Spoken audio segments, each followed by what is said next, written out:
Hola, ¿cómo andan? Vamos a pedirle a nuestros invitados de hoy que se presenten y que ellos mismos nos vayan llevando al tema que queremos tratar de fondo, para que usted que está del otro lado pueda después dejar, como hacen habitualmente, sus comentarios. Empezamos por la señorita.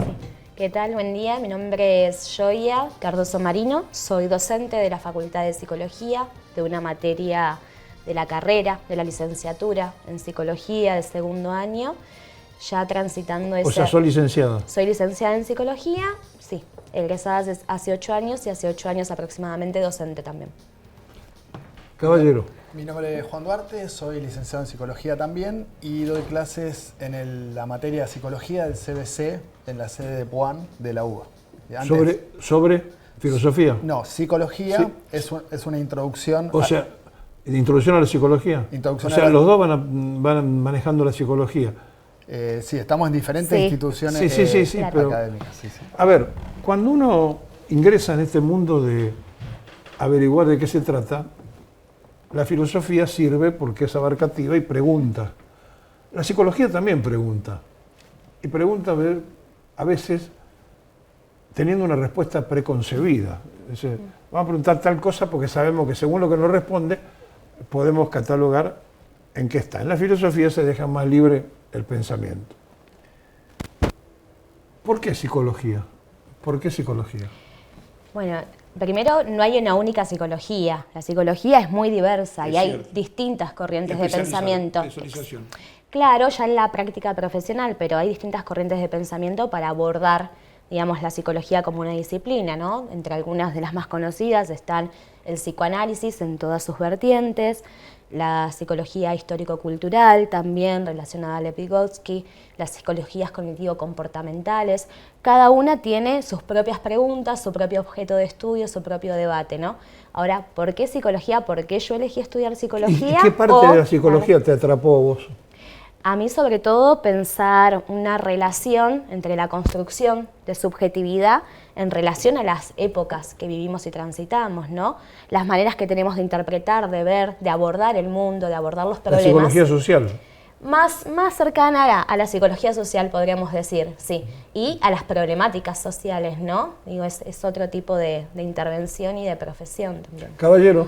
¿Por qué psicología? A mí la psicología me lleva a una pregunta sobre el ser humano, sobre los procesos psicológicos que siempre me parecieron muy fascinantes, muy enigmáticos, por un lado. Habla un poquito más alto. Muy enigmáticos, muy fascinantes por un lado. Me da muchas ganas de conocer de qué se trata la psicología, de cómo surge, de dónde viene. ¿Pero qué parte de la psicología te atrapó de entrada, digamos?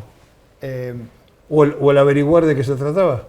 Averiguar de qué se trata la psicología, cómo se puede explicar fenómenos como la conciencia, por ejemplo, y por el otro lado el nivel de padecimiento mental que encontramos diariamente y cómo se puede llegar a tratar y cómo construir herramientas para dar un tratamiento y hacer que la vida de las personas sea mejor a nivel psicológico. Fue una pregunta que siempre me quedó dando vueltas.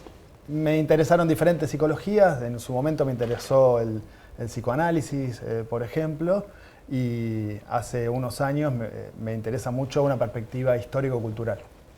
¿Por qué la psicología, por ejemplo, y no un paso a la psiquiatría, por ejemplo, como médico psiquiatra? ¿No? Digo, porque a veces le pregunto yo a los médicos psiquiatras, ¿por qué? Me mira, me dice, ¿pero por qué tiene que uno ser una cosa o la otra? Digo, no, pero me llama la atención que un psicólogo no más allá de la licenciatura no haga algo más para ser médico. Yo no, pero hay doctores en psicología, doctores en psicología. Sí.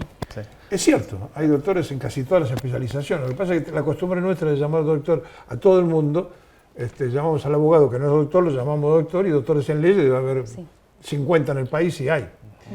Ahora, hay una parte de la psicología que es la psicología social, que es la que más se ha puesto, digamos, en uso común, por lo menos de los periodistas, la que más tratamos nosotros. Pero después está la otra, la que hace a la persona propiamente dicha. La búsqueda constante y permanente de saber qué le pasa al otro. ¿A ustedes los llevó a estudiar psicología el querer saber si había algo más de acuerdo a lo que estaban viendo, lo que estaban analizando, o el querer saber si podían resolver el problema? ¿Qué cosa te entusiasmó vos de la psicología? Primero, por ir retomando algo de lo que mencionabas anteriormente, la psicología es una disciplina dentro del campo de la salud, claro, y del campo de la salud mental específicamente, sí, sí, ¿no? Entonces es pensar un abordaje tal vez por fuera de la medicina hegemónica, de lo que comúnmente se conoce, de estas distintas problemáticas existentes, ¿no? Hay distintos aspectos de cómo implementar la práctica en psicología. Generalmente la psicología también está muy asociada a los problemas subjetivos, ¿no? Al abordaje de las problemáticas de salud mental, pero también la psicología se trata en muchos casos de prevención.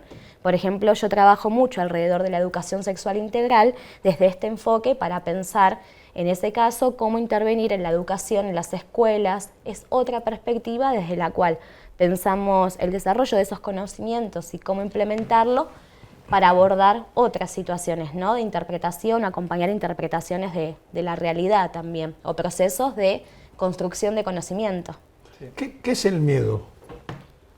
Bueno, depende desde qué marco teórico lo definamos. ¿Cómo? Depende de qué marco teórico lo definamos. Por lo que decías vos recién, las dos preguntas que vos nombrás, sí, van relacionadas. Si solamente nos preocupamos por resolver problemas, un punto de vista más pragmatista, podemos estar dejando de lado el análisis más general de dónde vienen las preguntas. Encontrar la solución. La solución, claro, pero esa solución tiene que ser puesta en función también de una pregunta más profunda. Ahora, científica. No todos los psicólogos están atrás de la solución. Hay algunos que hacen la parte de interrogatorio, digamos, para decir, bueno, usted tiene tal problema, y está el otro que dice, bueno, usted puede tener esta terapia, que yo la puedo hacer, y yo lo puedo ayudar a usted a salir de este tema. Es decir, el psicólogo o la psicóloga, digamos, acompañante del paciente, y el otro que diagnostica y dice, bueno, vaya a ver un clínico, el problema suyo es mental o el problema suyo está más allá de lo que la psicología puede hacer, y a lo mejor no intenta resolverlo, porque muchas veces, supongo yo, el ser humano cuando se presenta frente al psicólogo no cuenta todo, oculta una parte a lo mejor, y cuando el psicólogo empieza a descubrir que no le contó todo y está trabajando sobre un campo imaginario, es como que se fastidia, porque dice, bueno, estoy trabajando sobre cosas falsas, pero también ustedes descubren cuando hay una corriente que los lleva a mentir, ¿no? Entonces, la pregunta es, ¿qué es la mentira?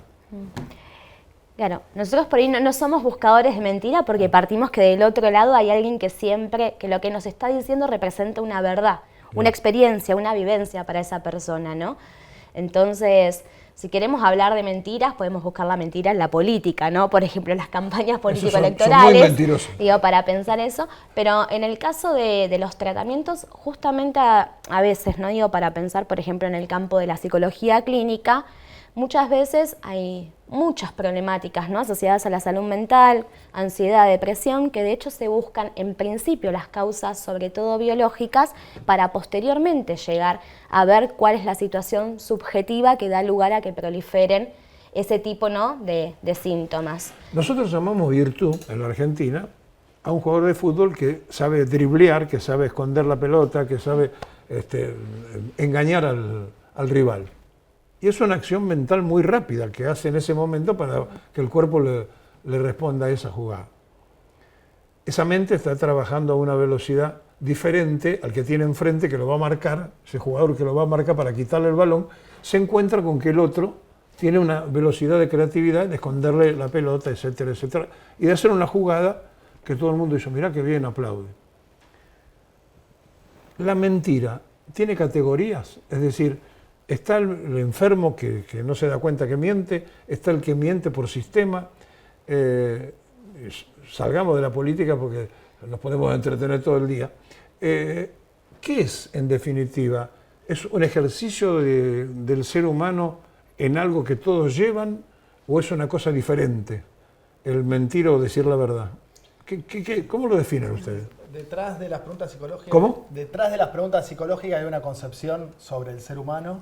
Entonces, como decía recién Joya, la perspectiva teórica que personalmente me parece más adecuada. Por ejemplo, analizame a mí que te estoy preguntando sobre la mentira. ¿Qué dirías? ¿Por qué te pregunto sobre la mentira? No digas porque soy periodista. Supongo que hay un interés muy profundo personal del cual desconozco, por cuál te interesa el tema de la mentira, que en psicología hoy no es un gran tema. No es que la pregunta sobre la mentira es esencial, no. Más bien lo que se busca es buscar las verdades subjetivas que no son directamente o descriptivamente analizables o que no las podemos percibir directamente y que a través de la palabra o por una mediación cultural se pueden llegar a expresar en sentidos y significados culturales y en un diálogo, en una comunicación, y que no responden directamente a la biología, sino que ponen en juego una complejidad que es biopsicosocial. ¿Hay una construcción de la realidad y de la irrealidad en el ser humano? Sí, podríamos pensar en realidad que para cada ser humano existe una realidad posible, que es la realidad que puede conocer, pero también hay una realidad más amplia siendo parte del mundo en el que vive en un contexto muy particular, un contexto social, económico y político muy particular, ¿no?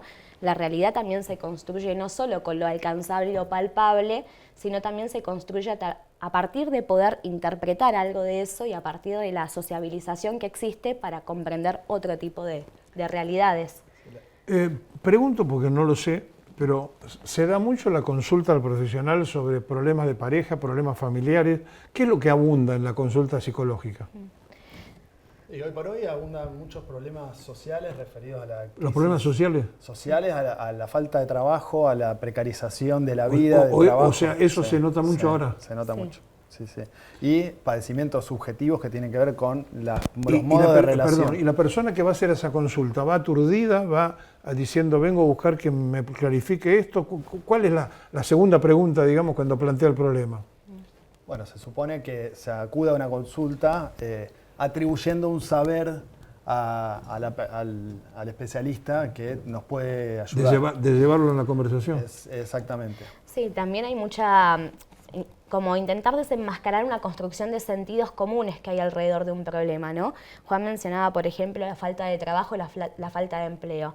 Hay muchos sentidos comunes y discursos que se construyen que parece que la responsabilidad es individual del por qué uno no puede acceder a determinado trabajo o a sostener estabilidad laboral. Y en ese marco también poder trabajar de que muchas veces esa situación particular que está viviendo esa persona se enmarca en un contexto de crisis donde vemos un aumento del desempleo, de la precarización laboral, ¿no? No es solamente, como quieren decir algunos, incluso algunas corrientes de la psicología, ¿no? También, que yo al menos no estoy de acuerdo, que dicen que solamente se trata de una voluntad del individuo, el poder acceder o no a resolver sus problemas estructurales, sus condiciones de vida, sino también poder ayudar a interpretar que hay una realidad y un contexto que interviene en esa situación de esa persona que está padeciendo esa problemática. ¿Cuál es el principio para entender el problema del otro? Es decir, ¿cuál es el sistema que usa un licenciado para averiguar cómo se hace para llegar a una conclusión, ¿no? Es decir, es el dejarlo hablar, el preguntarle, el sondearlo mientras habla, ver qué movimiento hace, qué gesto hace.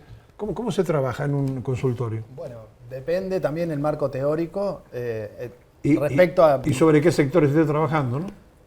Sí, depende del tipo de problemática que hipoteticemos ante el cual estamos, pero tenemos en cuenta todos los indicadores sociales, culturales, orgánicos, biológicos, subjetivos, y sobre la base de un análisis más general, escuchar lo que la otra persona tiene para decir sobre esto que le está pasando, cómo construye su realidad, qué significado le da a sus propias vivencias.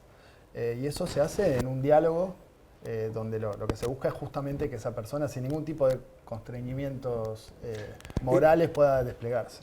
¿Qué te llevó en lo personal para ser licenciado en psicología? ¿A vos? ¿Qué te atrajo para ser psicólogo? Y a mí, como te decía antes, hay dos cosas. Una... porque en la misma facultad se estudia sociología, podrías haber entrado en la otra carrera. No se estudia en la misma facultad. La facultad es de psicología, en la universidad hay una facultad de ciencias sociales donde está sociología y otras carreras, ciencias políticas. Y después ¿Vos ya sabías que querías estudiar psicología? No, yo estudié antes de ingeniería. ¿De ingeniería? Sí.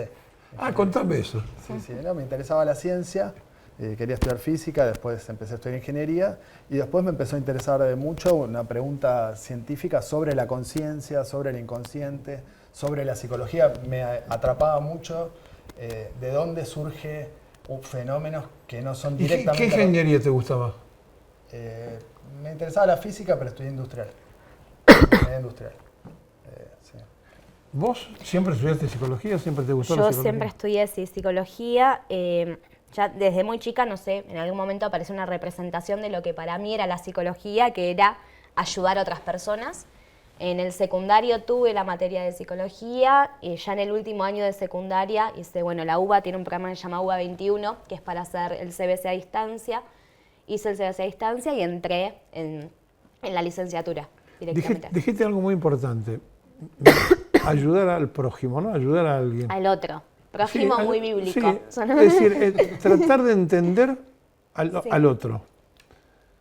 ¿Y por qué? Bueno, vos hacías una pregunta de cuál es lo... No la quieres compartir, dame tu respuesta. No, que decías cuál es el primer requisito para poder entender el problema del otro. Se trata de la empatía, la posibilidad de poder pensar que hay otro que está viviendo tal vez una realidad que no es la misma que la tuya, pero que es una realidad posible, ¿no? A ver, puede ser que sea el hecho de que quiero ayudar al prójimo, ¿no? Pero necesito de ese prójimo para poder yo ser la que ayudo. O sea, necesito que la otra persona exista y en esa existencia del otro estoy yo. Si no, no puedo estar. Te lo cambiaría, lo diría de una forma diferente, ¿no? Que uno también, cuando acompaña esos procesos, hay algo de uno que se va modificando, porque uno va aprendiendo de esa experiencia. Aprende de la experiencia de intervención, del abordaje, de conocer estas otras situaciones. Yo, dentro del campo de la psicología, por ejemplo, siempre me desempeñé en problemáticas sociocomunitarias, ¿no? Violencia de género, consumo problemático, bueno, en todo un abordaje de acompañamiento en la diversidad sexual. ¿Eso te llamó la atención? Es lo que más me interesa. Y vos de la ingeniería, pues, la psicología no deja de ser una ingeniería mental. La ingeniería, ¿por qué? ¿Y por qué no después para elegir psicología? Siempre me interesó la ciencia y la física. Después ingeniería fue una circunstancia... Bueno, pero la física es una cosa, pero la psicología va más allá. Son cosas completamente diferentes. Siempre me tuve por eso te pregunto. Un interés más científico por explicar ciertos fenómenos, suponiendo que esa explicación va a ayudar a otros. ¿Y dónde te sentías más cómodo? ¿Como psicólogo o estudiando ingeniería? Como psicólogo, por eso es ¿Como psicólogo? Es lo que hago ahora, donde para mí... O sea, ¿encontraste la explicación de por qué no tenías que estudiar ingeniería? No, encontré un campo en el cual es necesario desarrollar un conocimiento que sirva a otros para tener una mejor salud, para que no haya otras psicologías que se dedican a poder explotar mejor a las personas o sacar ganancias del sufrimiento de los otros. De todas las ramas de la psicología, ¿cuál es la que más te gusta? La psicología histórico-cultural de Lev Vygotsky. ¿A vos? Además de esa, la psicología sociocomunitaria, que es en lo que me especializo en mi praxis. Ahora, es muy interesante. ¿En la familia de ustedes hay alguno que haya estudiado psicología? No. De hecho, ¿No estudió tampoco? No, mi mamá de grande estudió psicología social. ¿Antes que vos o después que vos? Después. ¿Antes? Después. Ah, después. Sí. O sea, que fuiste vos el primero que... Sí. ¿Y cómo se tomó eso en el hogar cuando dijeron, voy a estudiar psicología? ¿Qué vas a estudiar, nena? Así, ¿no? Bueno, yo tengo una anécdota que ya en el secundario, cuando quería estudiar psicología, había pedido a mi mamá, a mi papá, que me compren un libro de Freud que se llama La interpretación de los sueños. Cuando me traen el libro, yo pensé en mi lógica que te decía, bueno, soñaste tal cosa, un perro significa tal otra. No se trata de eso el libro, La interpretación de los sueños. Fue muy gracioso y partí de ese desconocimiento mío y mis primeras aproximaciones. Bueno, no lo divulguen, pero yo tengo una hija de psicóloga, por eso preguntaba qué pensaban los padres. Bueno, pero no, volviendo a la pregunta, mi mamá y mi papá, lógicamente primero están contentos de la posibilidad de poder estudiar. Yo soy la primera generación universitaria en mi familia. Entonces, que pueda haber accedido a la educación superior ya era un incentivo y me incentivaron mucho y me acompañaron, por suerte con la libertad de que yo pudiera decidir qué es lo que quería estudiar. Es un tema que abre la puerta para conversarlo porque primera generación universitaria, supongo que vos también, ¿no? ¿O no? No. ¿Vos no? No. ¿Vos tenés una familia profesional? Sí. Y cuando uno ve eso y escucha eso y ve los ataques que hay hoy a la universidad, se preocupa porque lo que ha nutrido la Universidad Pública Argentina, no digo que la privada no sirva, digo lo que ha nutrido la universidad pública, no solamente a nosotros, sino a medio continente americano, ha sido notable. Y a veces el que no tiene la suerte de ser una carrera universitaria no sabe cuál es la pelea por la defensa de la universidad pública. Y yo quisiera que antes que se vayan hagan una reflexión sobre este tema de la universidad. Sí. Yo creo que la defensa de la universidad pública es algo que trasciende incluso el universo de la comunidad educativa y quienes pudimos acceder a la educación superior universitaria. Lo vimos en las movilizaciones, ¿no? La movilización de abril fue casi 1 millón de personas en las calles, muchos sectores de la sociedad, hijos de trabajadores y trabajadores que anhelan con poder acceder a la educación superior, porque es un derecho y es una conquista que tenemos, de hecho que gran parte hoy en día, ¿no? Casi un 43% a nivel nacional sean primera generación universitaria, es una conquista también porque implica poder acceder, yo digo siempre, a estudiar lo que uno ama, lo que uno quisiera, lo que uno le entusiasme, para lógicamente después poder ejercerlo, ¿no? Ese es otro punto posterior, en qué condiciones muchas veces se ejercen las profesiones, ¿no? Si hay un sistema y un Estado que realmente garantice las posibilidades de poder acceder posteriormente a trabajos con derechos y demás. Hay muchos relatos, ¿no? Alrededor de la universidad pública, el gobierno dice que es una sede de adoctrinamiento marxista. Yo siempre digo, ojalá fuera así, porque estaríamos debatiendo otras cosas también. No solamente estaríamos debatiendo, como pasa en muchos casos, profesiones al servicio del mercado. Sí, la universidad pública hoy por hoy es tan defendida, como vimos la primera marcha a principios de año, más de 1.300.000 personas, la marcha más grande de los últimos 40 años, como en la segunda, es vista como una... ¿Pero vos qué sentías?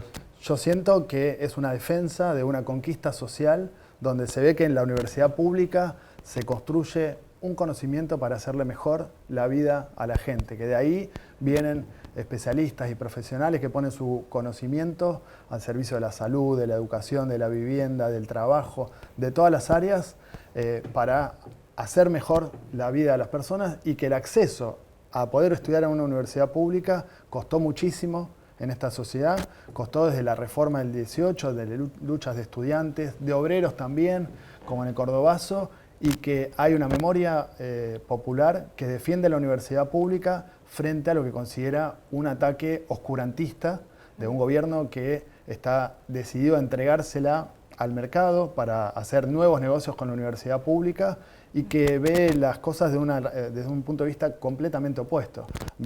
Milei acaba de decir que la universidad son todos ricos los que acceden. Nosotros somos docentes, no tenemos, cuando miramos, alguien nos sacó nuestra riqueza porque no somos ricos. Tenemos. Y evidentemente es vista la universidad como una posibilidad y una conquista a defender para justamente poder acceder a esa formación y a esos conocimientos y que no se transforme en una fuente de ganancias, sino en una fuente de conocimiento que genere bienestar no mercantilizado. Entonces, lo que estamos viendo ahora, y personalmente para mí lo que me entusiasma muchísimo, es ver estas nuevas generaciones de estudiantes que se movilizan defendiendo la universidad pública y que empiezan a cuestionar quiénes están digitando qué se estudia, para qué se estudia, y empezando a pensar desde ahí en una crítica social contra la mercantilización constante de no solamente la universidad, sino la salud, la educación, el trabajo. Licenciada, hasta cualquier momento, licenciado, hasta cualquier momento, gracias por venir. Bueno, muchas gracias a ustedes. Gracias. La seguimos, ustedes saben, nos buscan y nos encuentran.